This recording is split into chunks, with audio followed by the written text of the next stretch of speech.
We've had such a rich sharing already today. We've acknowledged the land and learned how we can be a part of tending it with the Friends of Saltwater State Park.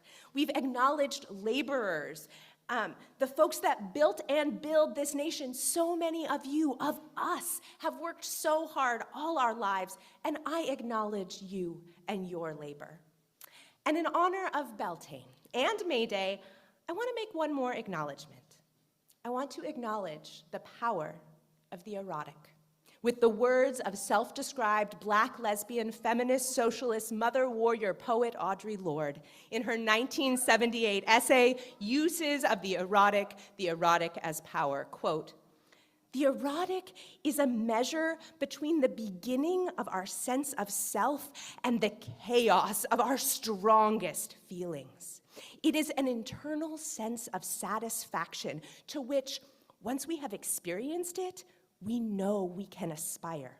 For having experienced the fullness of this depth of feeling and recognizing its power in honor and self-respect, we can require no less of ourselves. The aim of each thing we do is to make our lives and the lives of our children richer and more possible. Within the celebration of the erotic in all our endeavors, my work becomes a conscious decision, a longed-for bed which I enter gratefully and from which I rise up empowered. Of course, women so empowered are dangerous. So we are taught to separate the erotic demand from most vital areas of our lives other than sex. And the lack of concern for the erotic root and satisfaction of our work is felt in our disaffection from so much of what we do. For instance, how often do we truly love our work, even at its most difficult? The principal horror of any system which defines the good in terms of profit rather than in terms of human need, or which defines human need to the exclusion of the psychic and the emotional components of that need, the principal horror of such a system is that it robs our work of its erotic value, its erotic power and life appeal and fulfillment. Such a system reduces work to a travesty of necessities. The very word erotic comes from the Greek word eros, the personification of love in all its aspects, born of chaos and personifying creative power and harmony.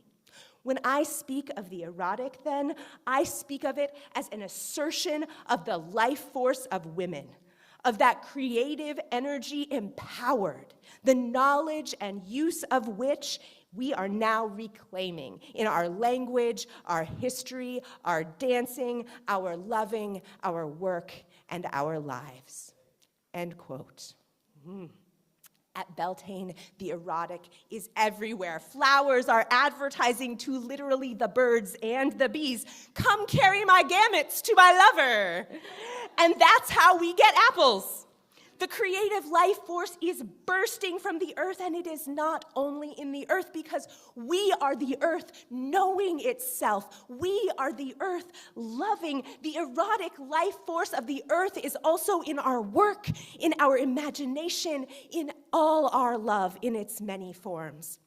When I was first introduced to Beltane, it was a very heteronormative story, the sacred sexual union of goddess and god that will allow the goddess to give birth to the god at Yule, after his death at Lammas, and journey to the underworld at Samhain. But I also knew, as a queer person, that this creative life force of spring isn't limited by gender or sexuality. Audre Lorde's reflection on the power of the erotic have helped me find a way into this story as a queer woman. The union of masculine and feminine doesn't have to happen between two people. It can happen inside one person, like a self-pollinating flower. And what is conceived through that union is creative inspiration, is imagination, is life force. I read Audre Lorde's essay over and over again in seminary, trying to grok this thing, the erotic that she's talking about. It's not quite how I've ever heard that word used before, but Then again, it is.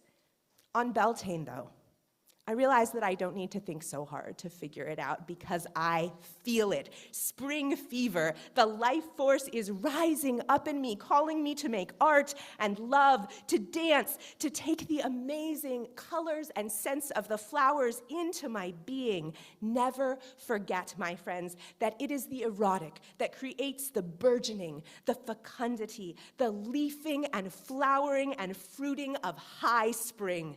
It is only through the power of the erotic that, lo, the earth awakes again.